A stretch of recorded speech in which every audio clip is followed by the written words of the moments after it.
big leagues and over the moon. Welcome to the Landing Strip with Nick Lynham and Mikey Garcia, presented by From Financial.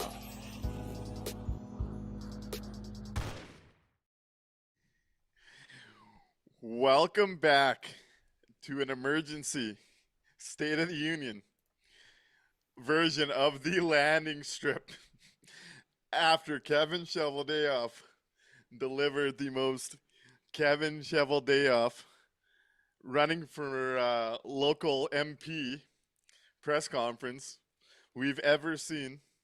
If you are looking for a politician at this time of the season with the Winnipeg Jets in dead last, 32nd in the league, Chevy is looking for your vote, ladies and gentlemen. A lot to discuss tonight. Al Camino says this is going to be funnier than Nick losing his mind at the 2022 deadline. The Silver Scrub says, why bother watching the Jets when you can just watch the Landing Strip? And then says, cries in season ticket holder. As a season ticket holder, I have a lot of thoughts today. I'm sure you, the fans, have a lot of thoughts on the shit sandwich you were asked to chew on and smile about on this day. I see the chat's buzzing. We're going to get the phone lines open early here today. But I don't do this show alone. Mikey, how are you doing tonight? Well, there's no tank to start the show tonight because the Jets are undefeated on this day right now. So that's a positive in their book. I know we're all pretty fired up. I know we're going to probably get even more heated as this goes on. So to make sure that we stay centered throughout the rest of the show, I've got a little clip. So at any point, if you feel we're getting too heated, I'll do it for you. You do it for me. Here's the clip that I'm going to play. Let's check it out. Goose fraba. Goose fraba. Slower. Goose fraba. How do you feel? Better.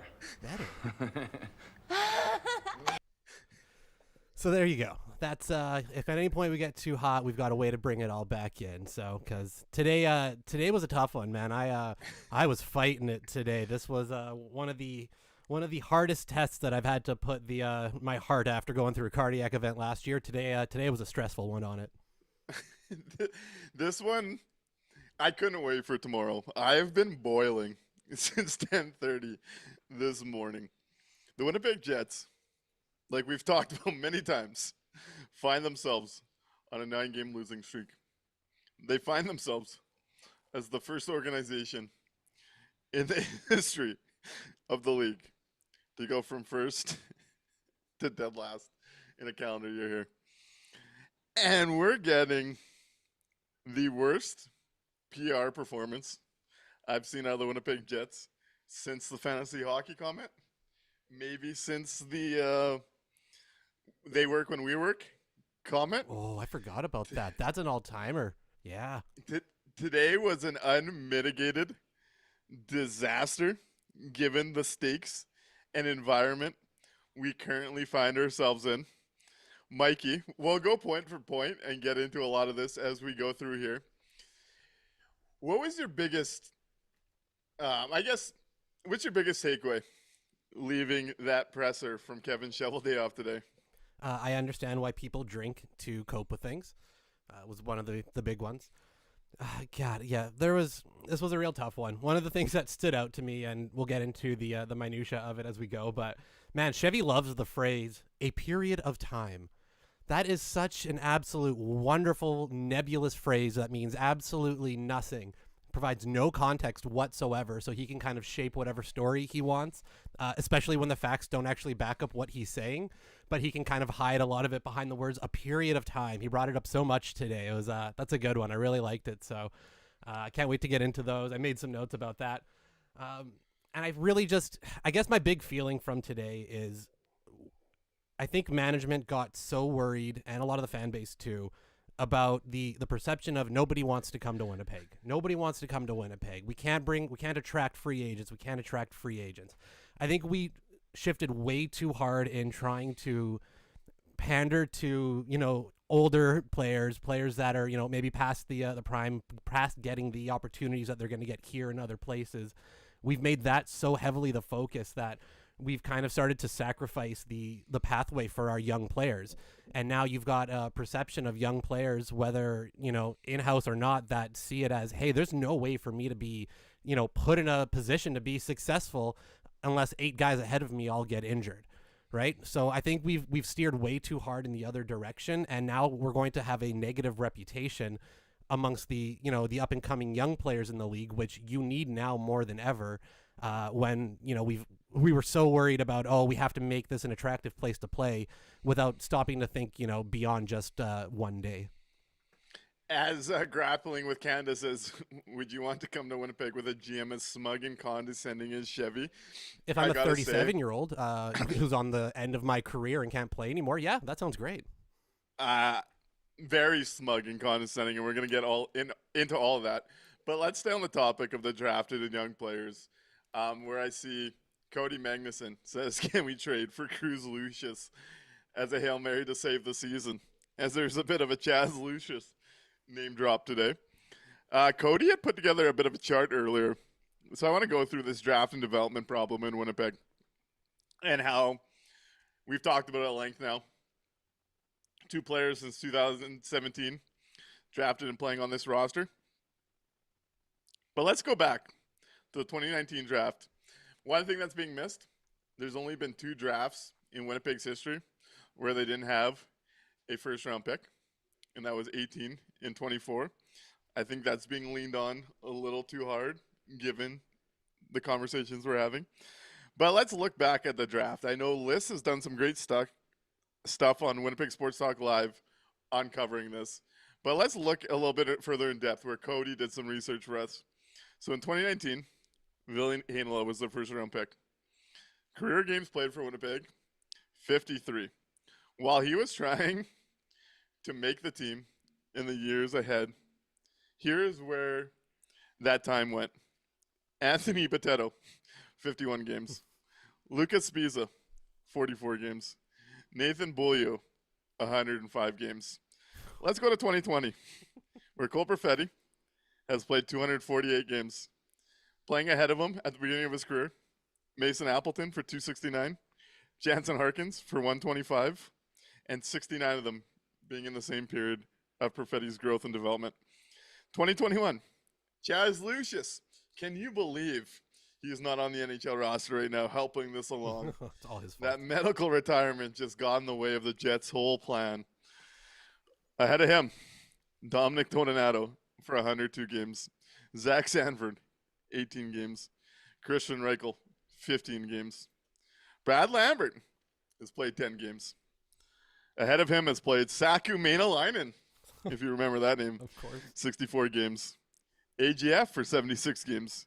And Carson Kuhlman, who got top 6 time beside Mark Scheifele off the old waiver wire for 33 games. Rucker McGrody was Rucker Wright. Has played 24 games in his career. Of course, none in Winnipeg. Playing in front of him at the time. Mikey Isamont for 19 games. Kevin Stenlund for 54 games. As much as there's a development and a draft and development problem, when you look at those names and who was limiting the opportunity for Winnipeg's first rounders, we're not even diving into the second and third rounders here. When we're talking about the type of players that they've put in front of their own draft and development model, there needs to be some more looking in the mirror rather than blaming the lack of draft picks that they've had. Yes, they've made some trades. No one told them to move a top 35 pick for Luke Shin. No one told them to move a second-round pick for Brandon Tanev. But with those first-rounders that haven't come anywhere, those are some of the names that the Winnipeg Jets have prioritized in front of their own future. I don't want that side to get lost, and I wanted to shout out Cody for sending that in. Your thoughts hearing that, Mikey? It really makes me kind of beat my head up against the wall when you kind of lay it out flat like that. There are so many issues that have kind of led the Jets to be in the position that they are right now. And so much of it stems just from their inability to identify where talent is within their roster and what they need to kind of get over and kind of move the needle. You look at that list of names that they're playing over their supposedly top draft picks for a team that prides itself. We're a draft and develop team. We have to be. We can attract free agents. To have that list of guys be playing above the players you need to develop, that is the other half of it. Why do we stop at draft and just throw the other word away? They absolutely cannot develop talent that's not already on its way to being something. When you look at the success they've had in the first round, that's great. You know, early on, they hit those, you know, in the first couple drafts, you know, 15 years ago. They hit that, great, awesome. The development portion comes into it when you have the second round, third round, fourth round guys that maybe are a, you know, 50-50 at making the league, a 60-40 at making the league. Those are the guys you need to put the work in, develop them, get them into the lineup, into the right spot so that you can find the diamond in the rough. Because if you're going to be a team that, you know, doesn't think it can attract, you know, free agents to fill those holes, you need to be so on top of your prospect development to know where you can get, you know, the most out of the least amount of contract, essentially. And they just have never once been able to really show that they can do that. So no, they're not a draft and development team because they don't know how to do the development portion of it outside of the guys who are already first rounders, who are already on a path to being an NHL player. And even then, they end up delaying a lot of that development because of some of the decisions that they make. Kyle Connor only ends up in the NHL because of injuries. Otherwise, he's still playing in the, you know, American Hockey League that year. Kevin Cheveldayoff today mentioned Josh Morrissey and his long road to making the National Hockey League. He played 57 games in the AHL in one season. Are you kidding me? But, you know, it was just a period of time in the AHL that really made him better. And even when he did get to the NHL, it took a long time for him to become Josh Morrissey that we know. Yeah, because of the development choices you made for the coaches you put in place. This is not like he acts like these are acts of God, some type of like universal thing that he has no control over, that he's just a passenger in divine providence, when in fact you're the one making the decision. Oh, sorry, I'm crashing out. Hold on. Goose fraba. Goose fraba. Slow. Sorry. Goose fraba. How do you feel? Better. Okay, sorry about that. Anyways, that's where that's how I feel about that. Yeah, on that topic, Grappling with Canada says, there's a serious question to ask. Is this amateur scouting or pro scouting worse? In which Caitlin Doucette says, this is also an indictment of the Jets pro scouting. To further tie into this, what we're discussing here, Big Papa, nice to see you in the chat, buddy. Over on Twitch says, that's also not counting the Demon loss because of the Logan Stanley to waivers. Oh, yes. We know the Chisholm story. We know the, what's his name, the righty? Jonathan Kovacevic. Kovacevic, who's coming back from injury here shortly. The pro scouting and the amateur scouting have had their hands in that list of players that got prioritized in front of their prospect pool. Tony Valeri says the only player he mentioned was Salo, and we all know he should be playing already anyways. Oh. And I'll say this, that might be a kiss of death. If you watch Chevy's press conferences, dating back for 10 years here, every prospect that comes out of his mouth ends up never getting the opportunity in Winnipeg. It is the dreaded kiss of death. Yep, we did it with Niku. We did it with Heinola. I can't wait till we actually get to his comment and quote on Salomonson specifically, because it, again, makes no fucking sense. So I can't wait till we get there. DeMello unprotected for Stanley. But I also wanted to point to this. Jordan Voth, and this plays into the draft development and asset management side of it. Jordan Voth over on YouTube says, another month, another Darren Dreger tweet about Heinola and Lambert being nice players that are available. And then in brackets, can't crack a last place roster. The amount of times we heard Chevy talk out of both sides of his face today on you can't just throw a player into the NHL because it may hurt them. And you're talking about a very dangerous situation when you start doing that to players. And then you look at the 10th overall pick currently in the lineup in Cole Perfetti and what he's surrounded on and what's going on with his career.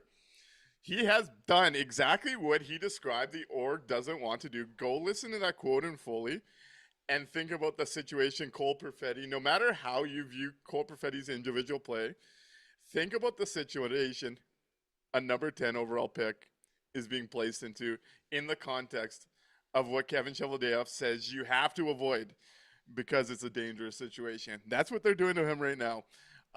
More on the prospect pool and development.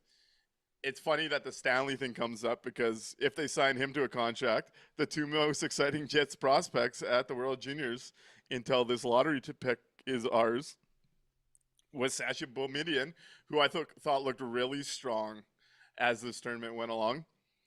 He's got the juice, he's got the skating, and it seems like everything around that skating that you'd want is coming along with him. Carries the mail. What I want to see from a D-man in this generation. And then you had Alphonse Frey, who I think they're going to Hainala in this organization, and they should be shopping immediately because I've seen this story before. But looked like he can run a power play. Had a real quality tournament. And both of their careers are done the minute Kevin Cheveldayoff puts Stanley's name on a medium-term deal. That is like the synchronicity of a GM and tying him to the entire process of the draft failures and the scouting staff he manages, the pro scouting side and what he manages there, and the asset base contractually. We have seen players get blocked time and time again. He has invested a first and a second into Boumediene and Frege. And if he signs Logan Stanley, you could write off both their guys' careers. And as much as they're leaning on the excuse side of things, we can't lose sight that this has been going on for years and years and years of Kevin Cheveldayoff's management of his own prospect pool.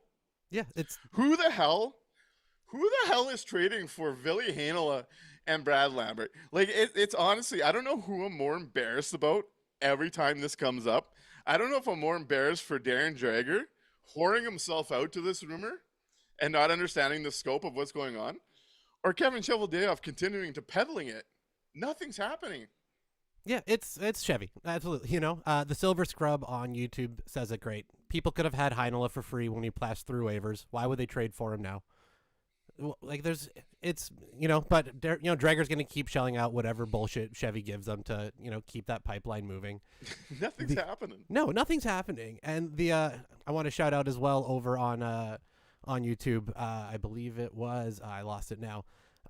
But they're pointing out that the fact that those are the guys, Boschman and Frey that Chevy mentions as being like, the next available help essentially kind of shows you what they think about the guys on the Moose. Mm-hmm. Right? That's not even a thought at the moment. Like, because they know, right? They know the cupboard is kind of bare for actual help outside of, Salomonson, who again makes absolutely no sense on how he is not with the team right now. Couple things, and I want to touch on this some more. Cody Magnuson says, first round picks aside, can we also mention David Gustafson, a guy that they legitimately did a great job of developing into a quality bottom six player, and this year they decided to send him down? Yeah, there's literally no pathway for even a guy like that to continue playing games in this organization with the way things are going. Like, I thought it was really cowardly right off the bat, the non-answers on Mike McIntyre asking a very simple question about why haven't call up and down moves been made to kind of make some kind of change. Like, do young players in Winnipeg need to see an injury to be able to get an opportunity? And Chevy totally non-answered it to the point where it's like, that is the only pathway. In Winnipeg, he started talking about Salmonson getting a look when Pionk was hurt. And it was like, that was the question, man. You are completely avoiding this and not even giving a good political answer when these are the types of things when you're in 32nd place, you're telling the world you don't have the asset base. To his credit, I think the one thing he was honest with, and this is something I've been on the last couple of weeks here and why it's trending in a certain direction. The one thing I think Chevy was really honest about, and it came right around the Chaz Lucius quote, which for me, I get what he meant in context, but it's so easy to meme because it was such a stupid straw to be grasping at in 2026 and your current problems with the Jets. Let's be honest. If Chaz Lucius was still somehow healthy, he wouldn't be playing for the Winnipeg Jets. He'd be playing on the Moose. Like, for Chevy to be in a grab of that was fucking pathetic. It was honestly pathetic. Yeah, But it's on somebody, that topic, it's somebody flailing when they know they have no real answer to give out. Before we move on too fast, we have to talk about the question about the injuries, because I thought I was going to have a stroke when he was giving that answer. okay, let me just finish up here. Oh, sorry. Okay. Because it was tied into that part. Oh, sorry. The one thing I thought he was honest about was the idea, and this is where the fan base has to get to, and this is where Chevy is going to have to get to at some point, because he's clearly not there despite seeing the writing on the wall based on what he ended this presser with, and we'll get there. The one thing I thought he was honest about, and when we're talking about the prospects and the system in Winnipeg, is he said he does not currently have the currency in-house to make trades. So he is telling us the farm system isn't good. That is still one of his responsibilities. He is correct on that.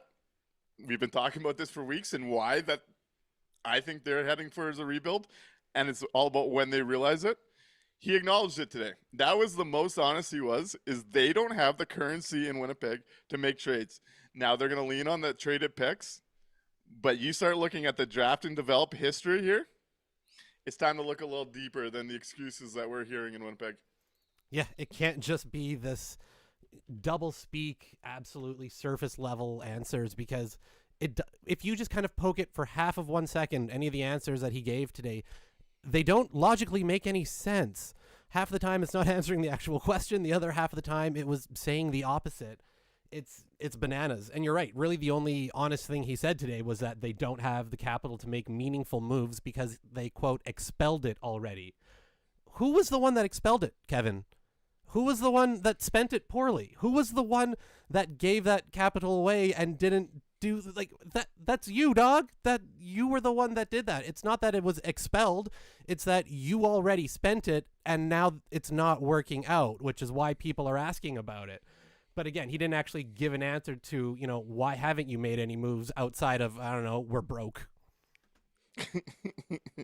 No, and that's where I think the convo needed to be pushed a bit more. I thought the Winnipeg media handled this presser a lot better than some people. Yep. And Mike did clarify how the org gets set up. Like, there was no secondary follow-up. You had two questions, and he was moving on. Yep. And I think, given the state of the Winnipeg Jets situation, I think it was a fault on theirs. Like, at the half-hour mark, he takes a sip of his drink, and Scott Brown's like, oh, time to wrap it up. And he makes a joke about needing to get to practice. Like the GM of the 32nd team is gearing up to jump on the skates. Ice. And then practice starts, and we see absolutely nothing change.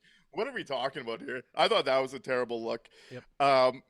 But him dancing around conversations, I think, hurt the look of this from a media perspective more than the media did itself.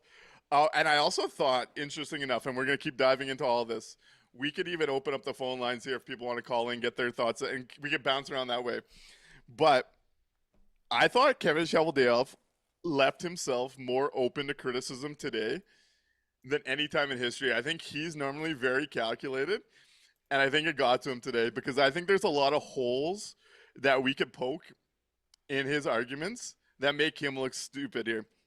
And this is coming from a guy that when he approaches these press conferences, I'm not sure if he realizes words and tone have meaning, and he just tries to ramble through and does the Donald Trump weave around the real question so that you forget what was really asked. Yep. I think he left himself open here.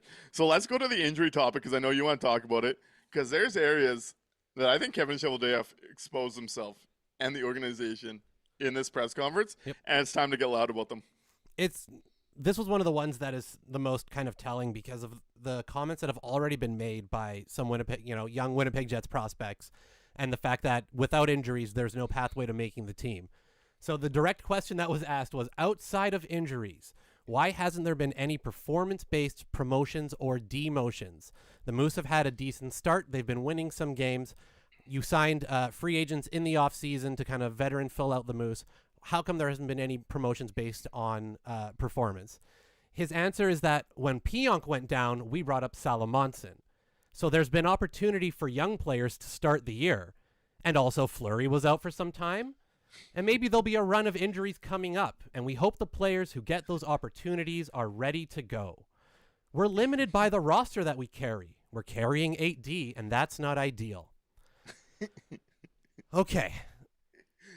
Number one.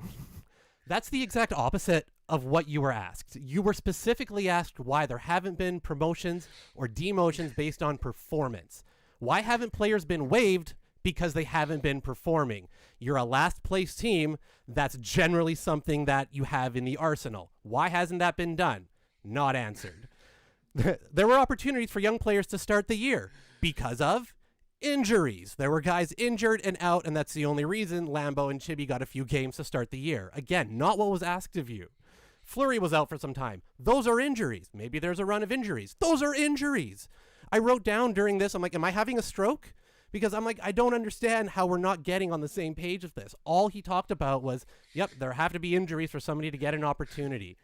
And then he says, we're limited by the roster we carry. We're carrying 8D, and that's not... Who sets the roster, Kevin?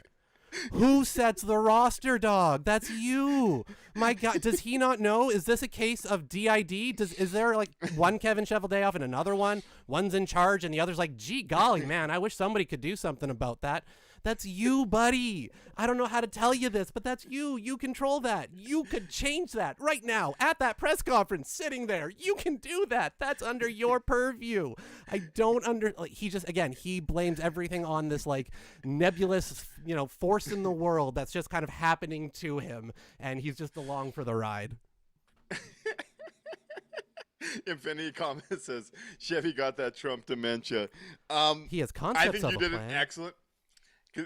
This is exactly what I'm talking about. I think you did an excellent job breaking down and poking through each of those and explaining why that is Kevin Cheveldayoff's problem and why it's his fault. Because, like, the one thing I heard from some people was like, oh, he took accountability. He said, this is on me.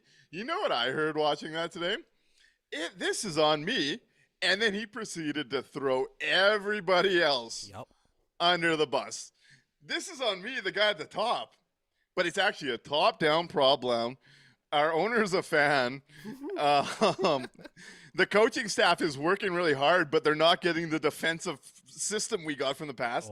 I heard a guy say, drove me nuts. because it sounded good, this is on me.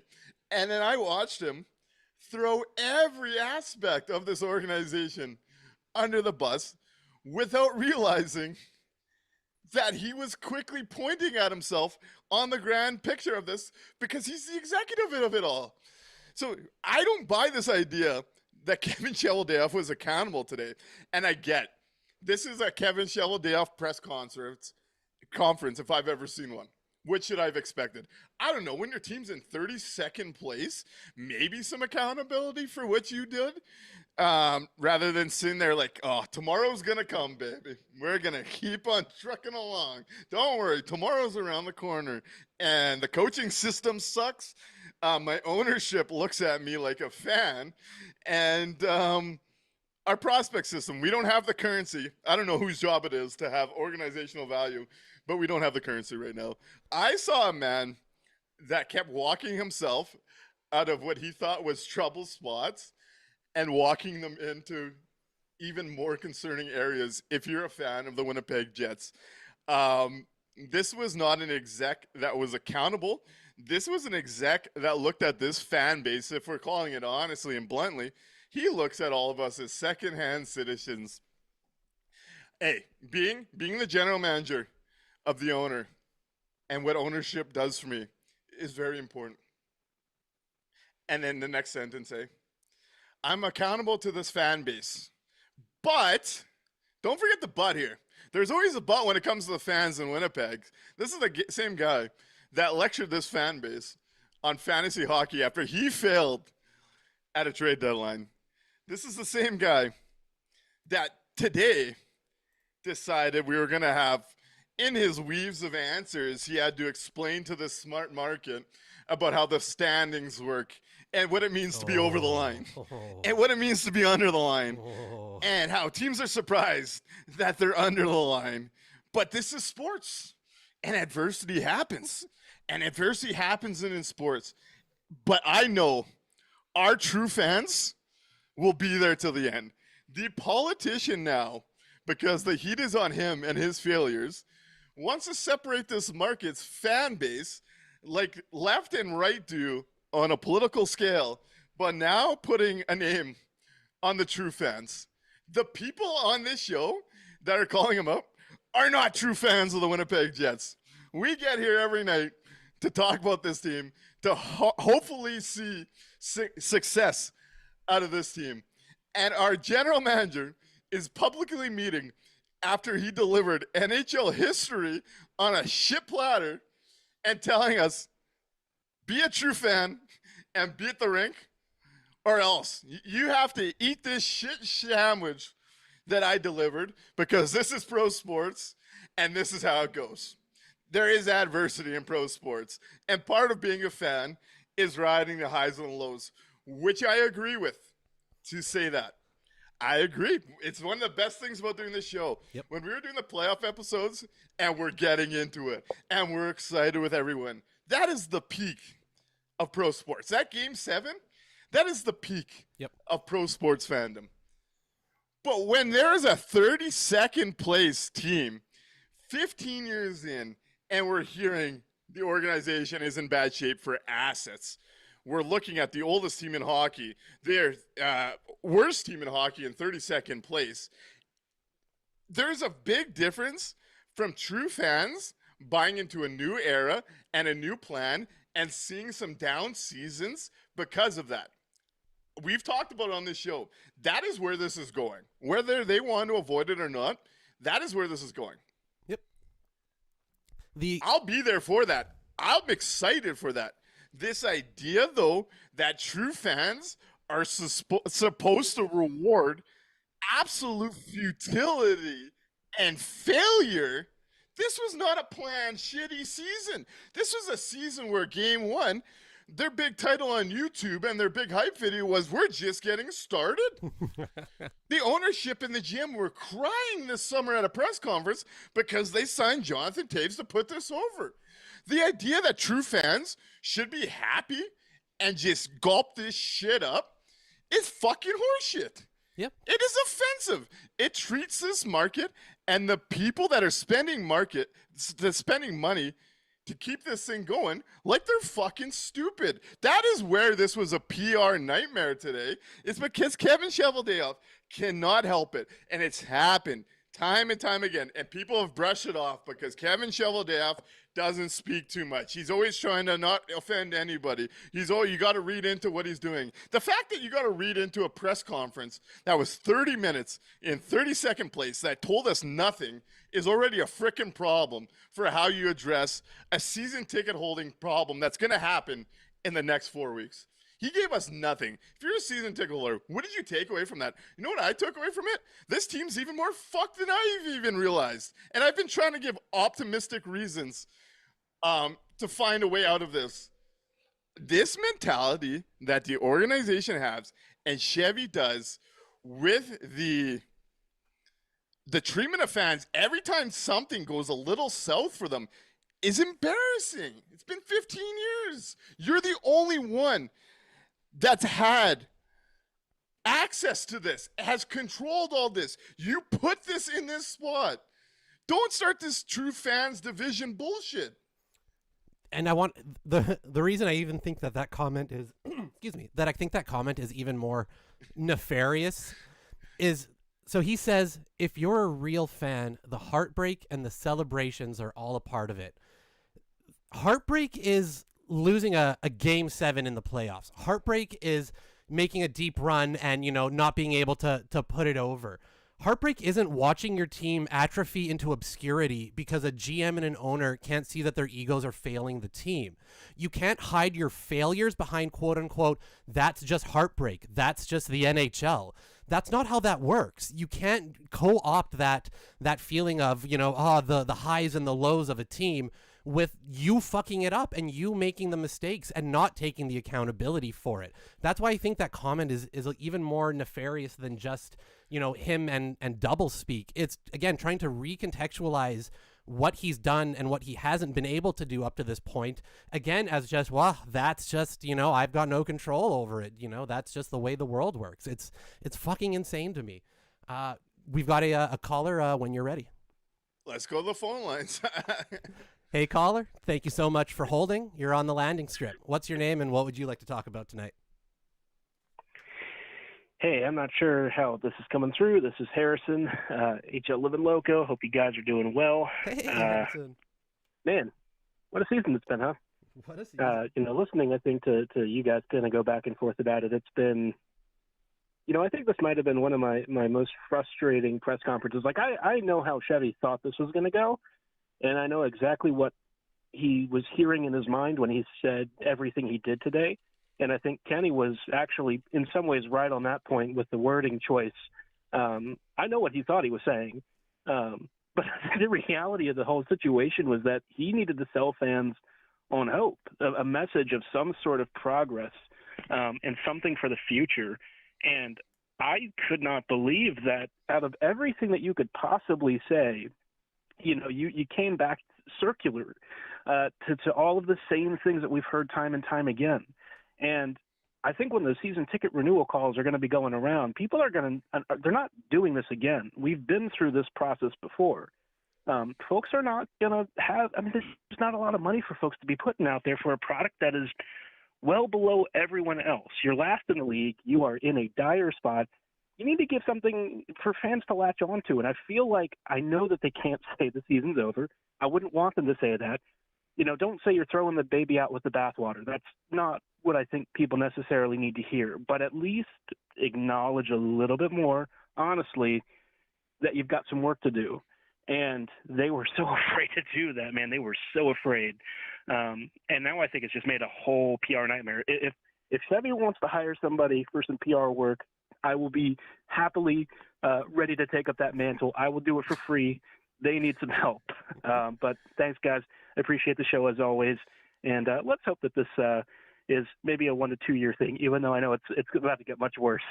Cheers. Hey, cheers, Harrison. Make sure you go check out Harrison over on the Locked On podcast, Winnipeg Jets. Appreciate the call. A lot of truth there. What do you think there, Mikey, about what Harrison had to say about the Jets and maybe needing some PR training here? As fans, we're looking for something to be hopeful. I think you nailed it. This, normally you go out and do one of these pressers. You're hoping for some damage control, if you're the organization. That national media is talking about you and not in a good light. Local media is now also not being, overly effusive or friendly towards what's going on because it's gotten to the point where it's so blatantly bad. It's hard to even really just kind of shine it up, right? To shave the corners off and make it less sharp. So you're in a spot right now where you don't have that, that backup of the local media even being on your side of it. You would hope that they would have approached this as damage control. We're going to get out there and, yeah, even if you don't want to say that, we've hit the spot of a lost season because you don't want to, undercut your players and what they're trying to, still go out and, do every night. But you still didn't come out and sell us any hope. You still didn't come out and give us any reason to believe that you're the right ones to get us out of this. In fact, I think they did the exact opposite today by not answering any of the questions, and not only just not answering most of them, by literally interpreting the question as the exact opposite and providing an answer to try to contextualize what's going on in a positive light. When, again, everybody with a set of eyes can figure out what's been going on for the most part. You can't, to quote Judge Judy, you can't pee on my leg and tell me it's raining. That's the spot where we're at right now. And I think he's right. They needed somebody to clean this up because Chevy may have been the master of, keeping his mouth shut in the past and being able to say a lot of words without saying any meaningful ones. Today wasn't that. Today was an absolute flub right across the board, not only in the content of what he was saying, but also in the delivery.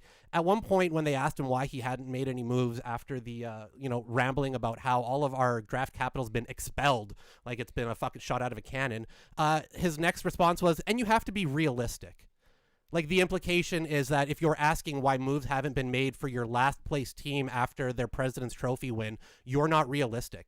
it's not realistic to ask why nothing has changed when you've completely bottomed out after telling everybody that this was going to be, a multi-year window, that this was going to be a successful Stanley Cup challenging organization. But if you ask why nothing's been done, you're not realistic.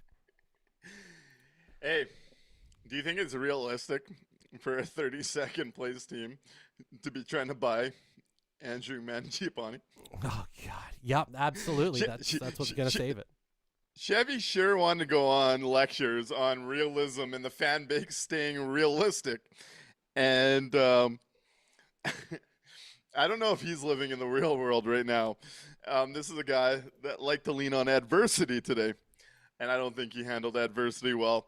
There's two more things that stood out to me from this press conference that I want to get to here. Before we start a new topic, do you want to hit the we got more guys waiting on the phone. Yeah, let's go to the phone lines. Right on. All right, I've got King Canadian on the line. King, what's going? How you feeling tonight about your Winnipeg Jets? Yeah, I'm doing good. I haven't talked to you boys in forever. Hopefully you guys are doing good. You must recognize my number. That's right. We know our frequent things are going well flyers. for you, buddy. We know the friends of the pod. Yeah, what a disaster. But before I start, I was kind of laughing at the politician comments. I think I tweeted at you earlier, Nick, but for those who don't know, Kevin's brother Ken is a MLA in Saskatchewan, so his politician talking and roots run real deep. So it's not just the makeup. He really knows how to speak politician. Few things that are so frustrating. I was always back in the day when things were going fairly good, I guess you could say. I was a Chevy defender, kind of bought into the hard to bring people to Winnipeg thing and whatnot. And when drafting and developing was going good for the team, I was a defender. And then things through COVID, things were weird for everything, sports included. And so I had a little bit of grace way. But then the fantasy hockey comment happened. I can't remember exactly what year it was, and I wasn't a real fan of that comment. And since then, things have just seemed to have gone so downhill with how everything in this organization has been run. Just thinking as I was on hold of last year's trade deadline and the whole Brock Nelson thing that happened, and Chevy basically getting out leveraged and then doing absolutely nothing. And I guess my thought process last year is that was never going to happen again with this core. They were never going to get first in the league. Trading your second round pick next year for Luke Shen was just horrible asset management. And I was on record saying in a vacuum, I didn't hate the move for Luke Shen. I hated the assets given up for him. I thought maybe he had a little bit left in the tank more than obviously he's got nothing left in the tank. And I was a little biased being a Sask boy. But the no pivot at all from Brock Nelson to giving up what obviously was going to be a higher than last round, second round pick. I didn't think they were going to be this bad, but it was going to be a worse pick. And then a 2027 second for Tanev, just accepted that Chevy did what he could do. No one wants to come here. And we just have to eat this crap. Just, if it doesn't work out, Chevy did all he could. Mark Chipman says you got a job for life, so who really cares? What's the downside if I don't make a move? Who cares? And then comes out today, and maybe I'm alone on this. I would love a rebuild. I've been saying that for years. I've never thought this core had what it took to win. Maybe that's a bad take. I've always kind of thought if you're not going to win it all, you might as well strip her down until you get the team that is going to win it all.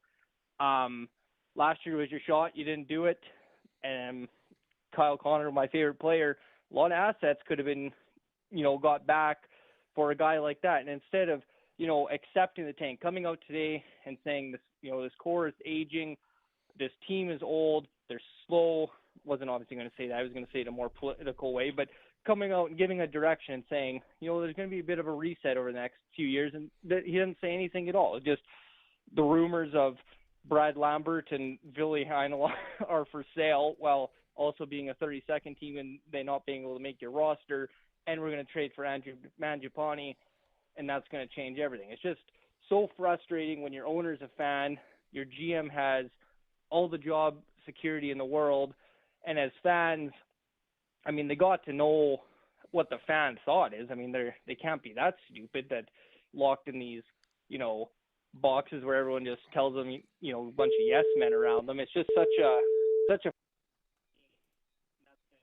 just fail and fail and fail when there's just such obvious roads they could go down. Like a team, I was thinking too, like I think it was 22 or 23 when Dylan Strome was a free agent. He went to Washington for nothing. Up to that point in his career, he had done nothing. Why aren't we taking a flyer on a guy like that? Instead, you take a flyer on 37-year-old JT, and he's, presented to us as the savior. Like, this is 25-year-old prime JT. He is the 2C that's going to get us over the edge. Gustav Nyquist has 0 goals this year. You're telling me that Brad Lambert can't at least skate fast in his place? Who cares if he's not going to score goals? At least he's going to skate fast, give us something entertaining to watch. But no, we might hurt feelings. When the next 37-year-old man wants to come to Winnipeg, well, he's not going to come now because we cut 37-year-old guys who aren't performing. How are we going to roster a team? So that's my thoughts tonight, boys. I'll hang up and hope you guys are doing well. It's good to hear your voices again. Hey, great to hear from King Canadian. I'm glad we could be here to help get your thoughts off your chest after Kevin Cheveldayoff delivers another frustrating press conference for Winnipeg. Yeah, I've seen that sentiment kind of echoed quite a bit today of people going, look, I've been a, True North supporter, a Chevy supporter. They believed in the process. They believe that Winnipeg's the hardest place to try to bring anybody, but they're kind of starting to understand that, hey, maybe these guys aren't the right fit. And it's nice to see. Are you ready for our next caller? Yeah, a couple quick comments I want to highlight here just on the fans that are frustrated. Sounds good. Jared Ferguson says, true fans need to start sending a message in-house. It's the only way you're going to be heard. I'm going to say I'm probably going to have a paper bag after we got the momentum going in Ottawa this week, if people would like to join me. Kim Sawchuk also says, what bugs me year after year listening to Chevy is that he never thanks the fans. He tells us how to fan and expresses contempt. I can't stand it. Never looks in the mirror. He's a joke of a man. Just a couple of thoughts that stood out to me with how the fan base is feeling on this night. Also want to shout out over on Facebook, Miranda. She says, Chevy's be realistic quote. That's your crappy boyfriend after you ask him to do the bare minimum. Truer words could not have been spoken. Ready for the call? Phone lines. Hey, caller. Thanks for holding. What's your name and what would you like to talk about? Hey, guys. It's Cody. Figured I'd call in, Nick, because I found I was doing more digging on some of the draft results. And I figured wanted to just compare us to a couple comparable teams. So from 2017-18 season that gave us the 2018 draft results until now, us, Dallas, and Colorado, fairly similar teams. We've had 359 wins, Dallas 340, Colorado 368. So averaged out over the seasons, we're all going to be picking in roughly the same places most of the time. From the 2018 draft forward, Winnipeg Jets have created 484 games played among their draftees. We have traded basically none of them. We've lost a few on waivers.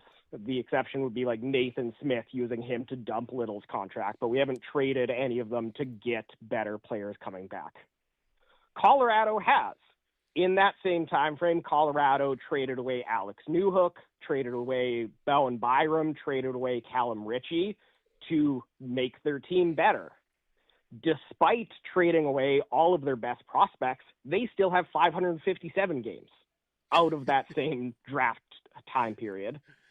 And then we move to the Dallas Stars, who, because of the fact that they are playing so many more of their prospects, they've been able to do some of the improvements that they've had and retain all this top-end talent, driven by guys like Maverick Borkborst recently, Thomas Harley, Logan Stankoven, who not only played a lot of games very, very well, but then still got traded anyway because they recognized that they could get Mikko Rantanen and re-sign him where Carolina couldn't.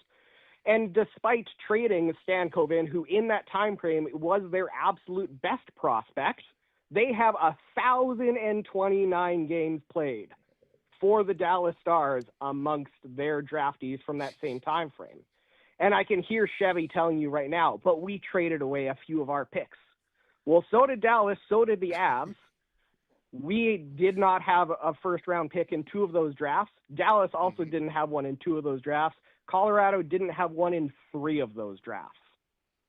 So similar draft ranges, similar amounts of picks, way more results from very comparable organizations in terms of season success year over year in the same time frame, division rivals, yet we can't do anything right. We can't play them. We can't trade them. They just sit there to be coached by Mark Borison, who really needs to be fired like 3 months ago. The development doesn't exist. I don't know. The whole thing is ridiculous. But yeah, I figured a lot of the stuff was very Jet-centric, and like a lot of people are like, well, you don't know what other teams do. It's like, well, they do that part better too. And it's starting to show, and it's just to the point where like I don't know how they could justify keeping Chevy around. Like if I hire a guy to renovate my bathroom and every couple of days I poke in my head and I'm like, hey, like I don't think that's the right pipe. I think maybe you got that in the wrong place. And he keeps telling me, no. You're just an amateur. You don't really know. Trust me, I'm the professional. And then I come home, he's done the job. I turn on the tap, I flush the toilet, and everything fucking leaks everywhere. I'm not going to let the same guy come back and fix the damn job. I'm going to hire someone that knows what they're doing. But I don't know. Yeah, it's very frustrating.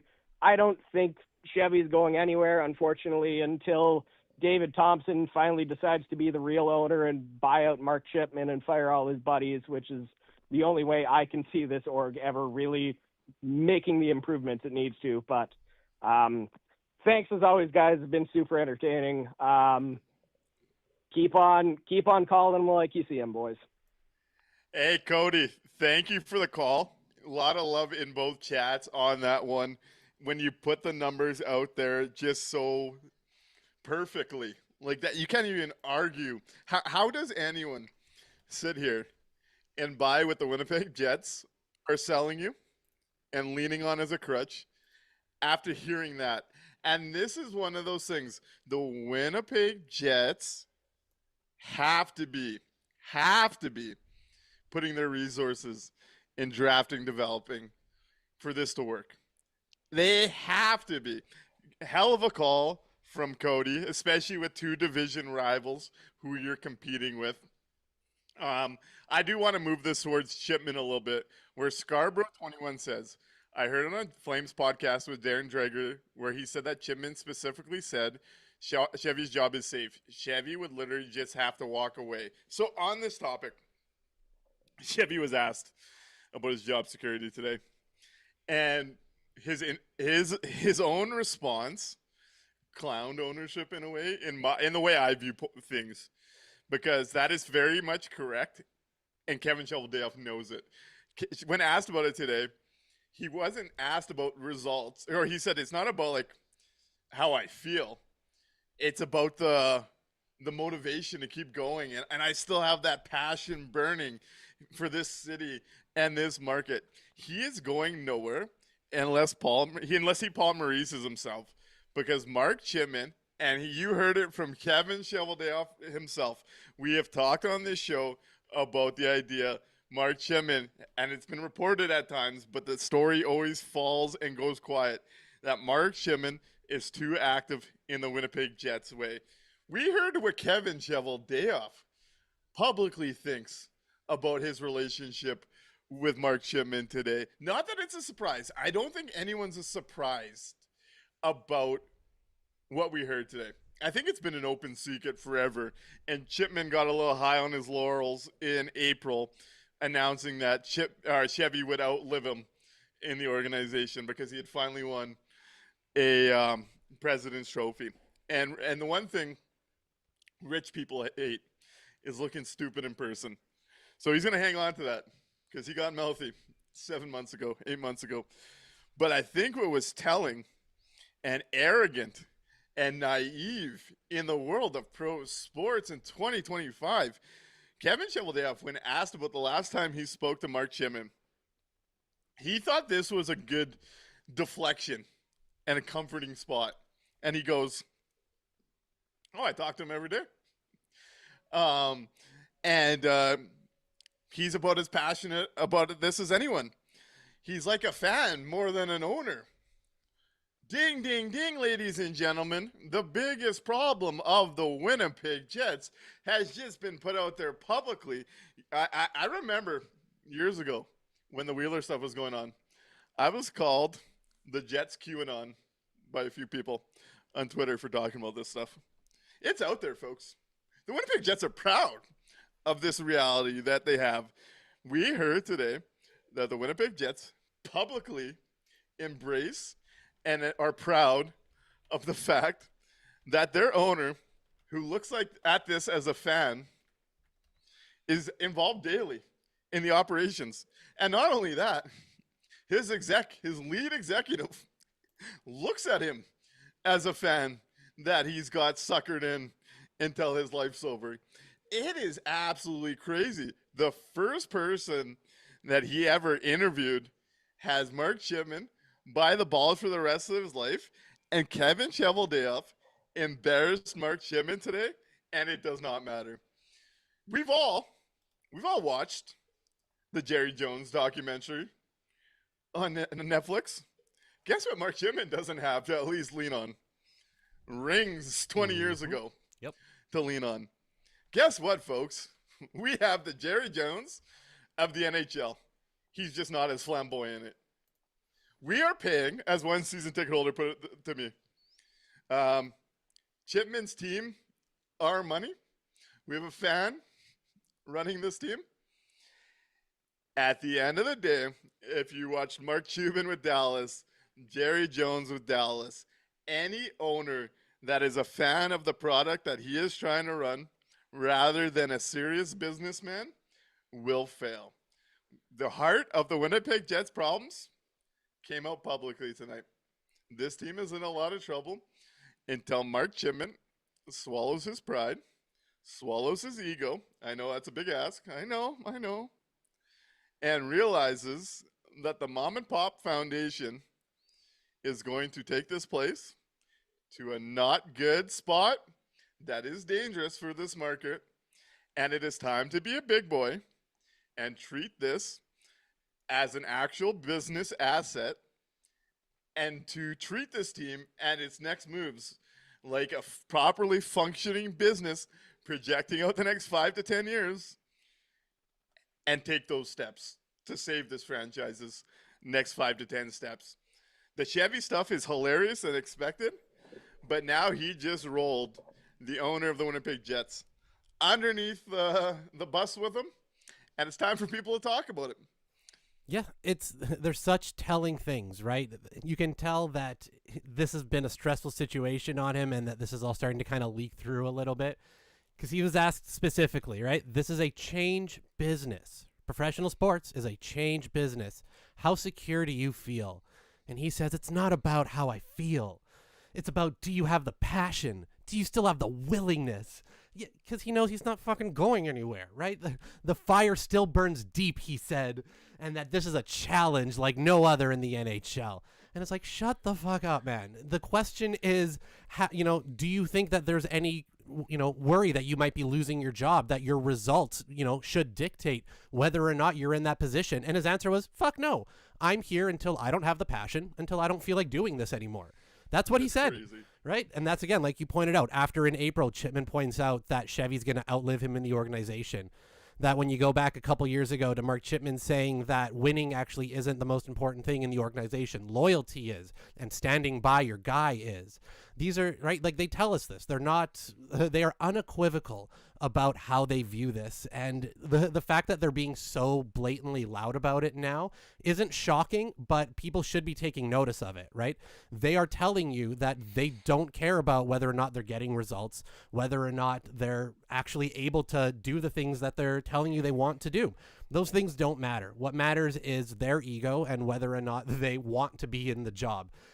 Results be damned, apparently. Pat Rathwell, I want to get to your comment because I do think it's important. Saying, no doubt Chevy needs to be fired, but who do we get to fill his seat? That's what I need to know.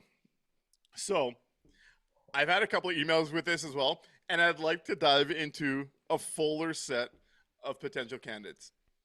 If you ask me today, I would imagine the 3 names we hear connected to True North will have True North ties. We know how Mark Chipman operates at the end of the day.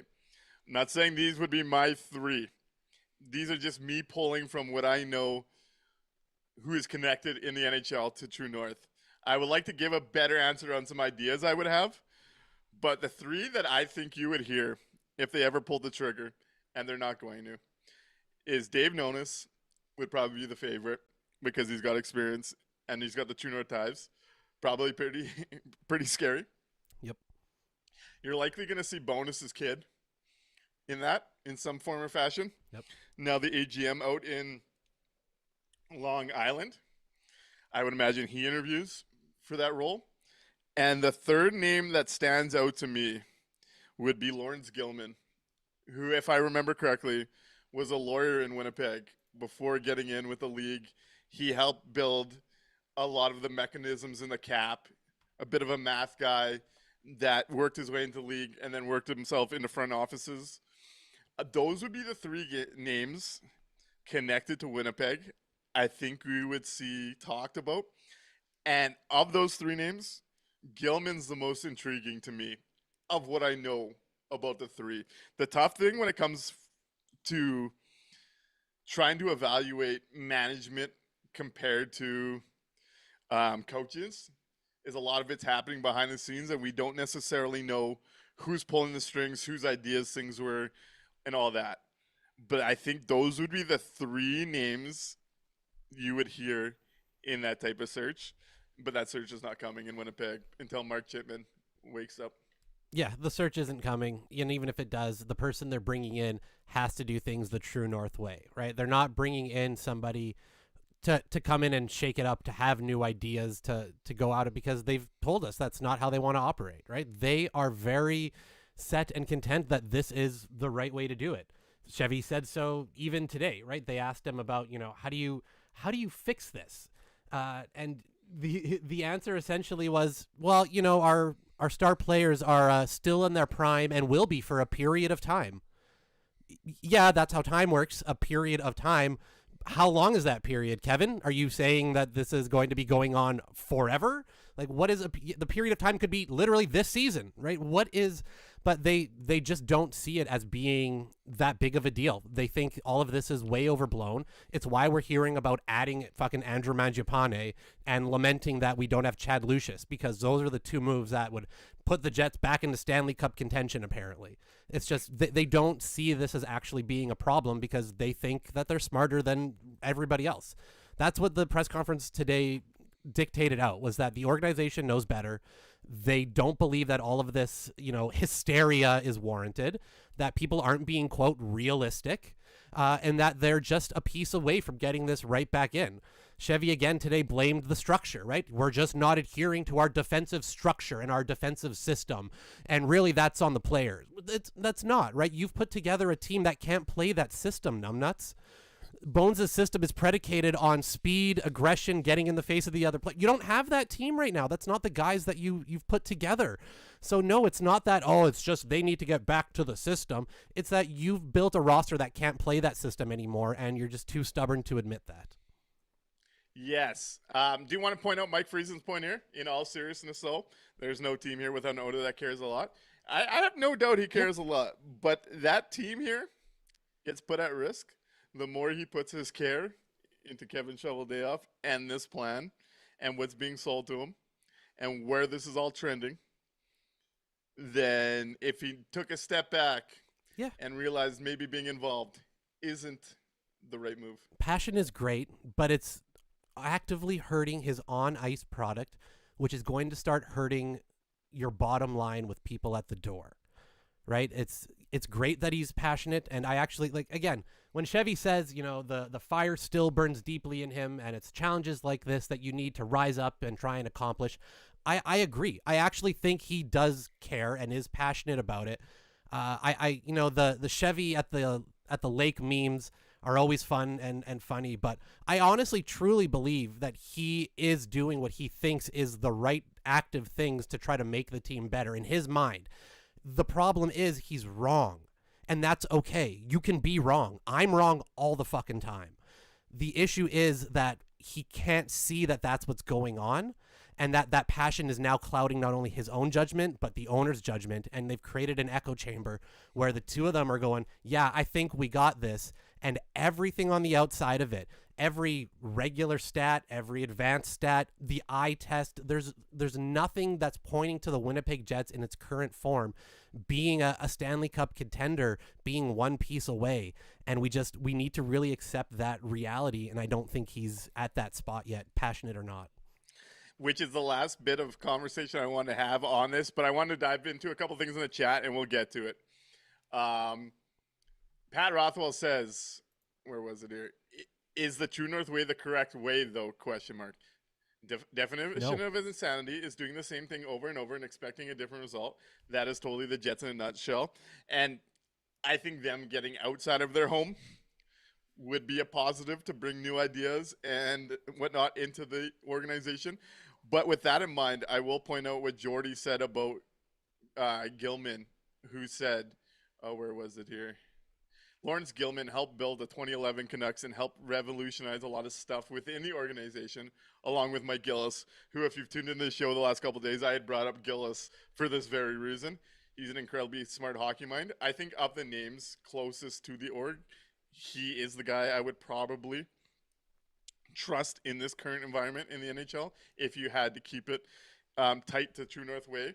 Don Gagnon, good to see you in the chat, Don.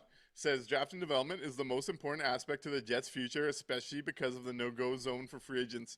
That being said, if you're relying on D&D, every pick has to be the best player available. When they wasted picks trading up for Logan, they essentially took a flyer on a guy who couldn't skate at the professional level.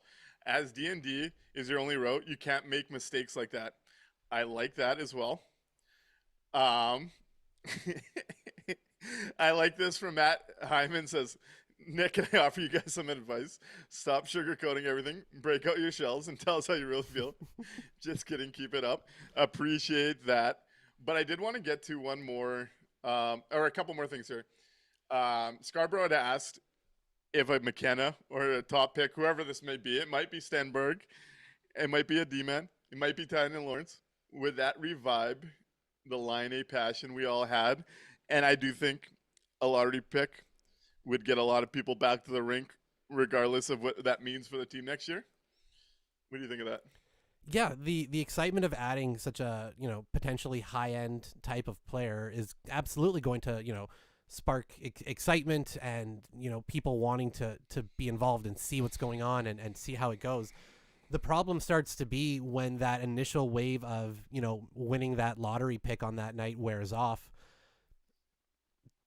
Do you really believe that the Jets are the best organization to develop that high-end talent into, a superstar here? The last time we tried this, we allowed a generationally good goal scorer at the time, fourth fastest player to score 100 goals in the league, to kind of flame out here for, personal reasons because of a, potentially bad locker room or whatever was going on. I'm worried, and again, with how young players have kind of categorized the team lately, of just, they don't see a lot of actual quote unquote development, right? A lottery pick will not have that problem that the other players are having. Well, that's what I will tell you that. No, right but now. that's what I mean, right? We've only been able to do it with players that are already on the path to becoming an NHL player. So the development part of it isn't like, that's not where we should be looking at to judge them on development. Development should be judged on their round 2, 3, 4 picks, because those are the guys that need the help, that need the work, that you're trying to find the hidden gems. If you're drafting first overall, that guy should be making the fucking team. We shouldn't be worrying about if he's going to develop, quote unquote, or not. So that's why I can't get behind the idea that a number 1 or number 2 overall pick is going to, fix how we view the Jets and how they develop players, when that player is going to be an NHL player pretty much no matter what, unless we go out and do a Patrick Stefan. So that's where I'm at with it, is like, yeah, I'll be excited that they're adding a high-end talent, but that still doesn't change my opinion on how they develop players, which is non-existent. Yeah, Silver Scrub does a lottery pick play, though. Yeah, a lottery pick would 100% play in Winnipeg. And to answer James Robinson, there's not a chance in hell the Winnipeg Jets trade a first-round pick to try and help their current record. They're not going there. They're not going there. But I want to take Pat Rathwall's last point to parlay into my last point from this press conference, and to continue hammering down this point. So Pat Rathwell says secondary scoring is the biggest problem this team has, which is kind of funny because we didn't hear that once from Cheveldayoff. We kept hearing him lean on the defensive system. Yep. We didn't hear secondary scoring once, and that is a big problem. But says, Nick, if we added 2 bona fide scorers to this lineup, do you think we'd be this bad? I personally don't. We have solid pieces to build around. So I want to take that context in mind, because I think it's a fair point that people see it from that way. But I'd like to add to this. So I'm going to take us to Chevy's quote, and I'm going to build off that on this topic from Pat Rathwall here. I think if you look at this core, it's a strong core. It's a good group of players. A lot of them are still in their prime and are going to be in their prime for a period of time. There's period of time again. I think that's just the opportunity to find some additional players, some additional people that fit to surround that core to make it better. My commitment to them hasn't wavered.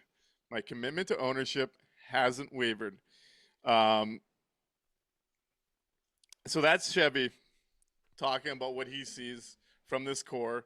There was some more talk about being able to identify whether you have a large enough core of players and figuring all that out within all of this. We got to talk about this, because I think for people like Pat, that combo from Chevy might have been a good quote. And I think it's fair to have that belief 1 year removed from a President's Trophy. I do think it's a mirage, as I've made clear on this show before.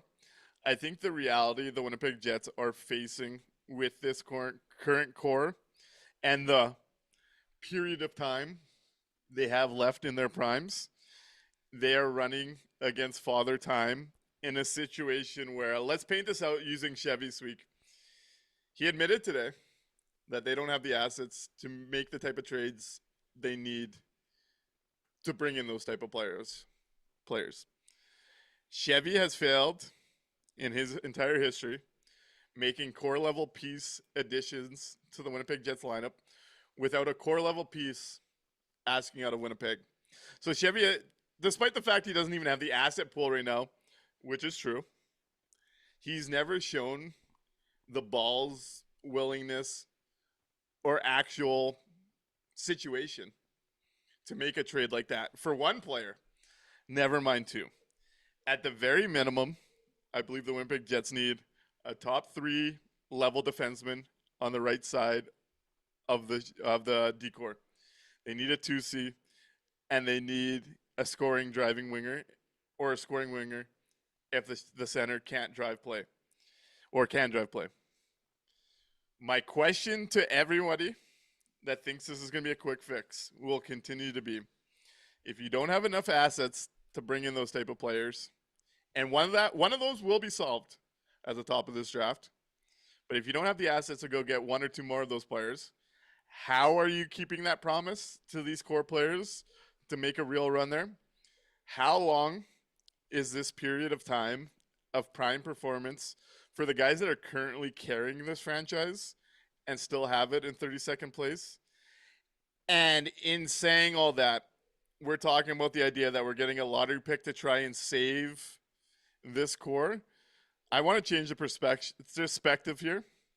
The Winnipeg Jets might be getting a gift in a core level, franchise changing piece at the top of the draft. And I'm going to ask you this. If the Winnipeg Jets were to be gifted that piece, a new franchise cornerstone for the future of the organization, should the organization be focused on using its future assets to try and win during a limited period of time in which they're way behind? Or with a top-level piece in-house from the top of the draft before trading one player out of Winnipeg, should the current asset base in Winnipeg be used to pivot towards the success of a top-round pick and making sure you don't miss that player's window like you did Connor Hellebuyck and Josh Morrissey?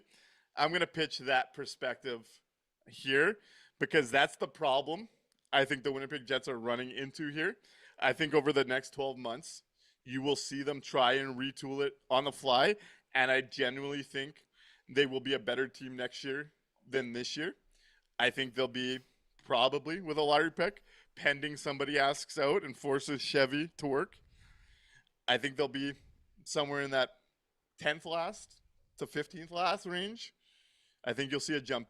I don't think they're as bad as this.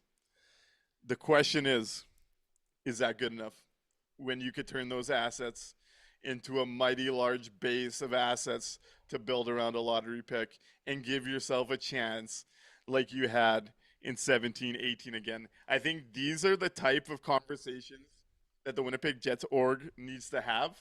I know they haven't arrived there yet. I haven't expected them to arrive there yet. I think this is a process that's going to become more popular, more talked about, and more acknowledged within the next 12 months. I think they're going to take another shot at it. But these are the combos I think you have to start prepping your head around. And the idea that we're in the beginning stages of a new era of Winnipeg Jets hockey, and the organization just doesn't realize it yet. That's kind of where I'm at, and that's where I think the org is in trouble trying to keep those promises, and that's where I think Kevin Cheveldayoff isn't the right answer to try and deconstruct the situation he's been convinced will go over all the time here. Yeah, he's certain that this is all going to blow over, that the players are going to suddenly commit to the defensive structure all of a sudden, and the results are going to turn around. When in reality, that's just not the case. If we had a GM who I trusted to be creative and agile and really work to try to, remake the supporting cast around this upcoming, big cornerstone draft piece to, build something still around Connor Hellebuyck and that core that he's kind of, initially fallen in love with. If I had somebody that I trusted to be creative and agile with it, sure. Yeah. You know what? You could sell me on a, quick retool. Let's stack this back up. Let's get this young, potentially superstar in there, and let's see if we can make a run with this group. The problem that I have is that I don't trust him to be able to do that because he hasn't shown us once that ability in 15 seasons.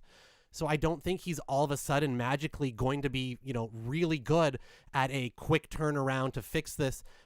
During the press conference today, he mentioned how, the last time they had a really good team and a deep run, the struggles that they had coming out of that. But hey, they found a way after a period of time to get out of that. No, you had a coach quit on you after an absolutely disastrous locker room situation. You went through an interim coach, and then you eventually found Rick Bowness, who kind of came in and smacked everybody around into some type of a form, who then also ended up having to retire. Like, you didn't find a way after a period of time, Kevin. That's not what happened. You know that. We know that. We were all there. It's on TV. We can watch it happen again. So to say, we figured it out last time, we'll figure it out again. It's just, it's showing us that they're not in the same reality as the rest of us, and that's why I don't trust them to do a quick retool. Is it potentially possible? Of course, it absolutely is, with the the right amount of creativity, and if you can take advantage of somebody, maybe there's something that you could. I don't know if it is possible, but you could sell me on it. I don't trust him even to attempt it because he's never shown us even having like a lick of that within him. So that's why I fall into then you kind of have to start to really tear it down, use those assets to build something around your new superstar coming up, and really approach this in a full-on quote-unquote rebuild, because I just don't trust you to handle the retool. Anytime he's tried to be proactive, it's blown up in the Jets' face, and they've only been able to handle some reactive guys wanting out. That's it. And I don't know why we think all of a sudden Kevin Cheveldayoff is going to magically transform into this hip, agile, creative, GM who's got his finger on the pulse, when that's just never been the case. And the other thing to keep in mind with the retool, because I have given him a ton of credit for that 3-year stretch after Pimo walked on the Jets, because I was calling for a rebuild, what would have been 2022, 2023. Yep. And Kevin Cheveldayoff went to work and kept this thing steady in a way I didn't think was possible. So he's done it. But the other side to keep in mind is the last time he put himself in this spot, it did take 2 to 3 years. And if you add 2 to 3 years onto Mark Scheifele, Josh Morrissey, Mark Scheifele, Connor Hellebuck, and Kyle Connor's age, we're talking about a group that's nowhere near the level likely we are right now. You don't have 3 years to pull this off again, to maximize this organization. And there's 2 comments in the chat I wanted to throw out there, that people that clearly get where I think this is going. Caitlin Doucette said, Rob Blake ain't coming to save you this time. Ben Howard says, Zane Parekh and Cole Reshny for JMO incoming. I think I've made it pretty clear.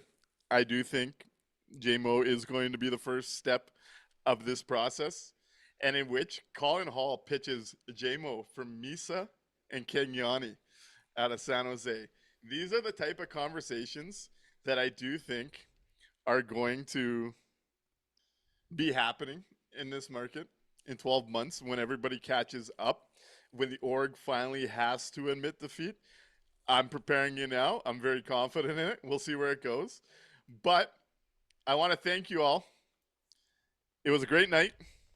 It's great to get some stuff off our chest.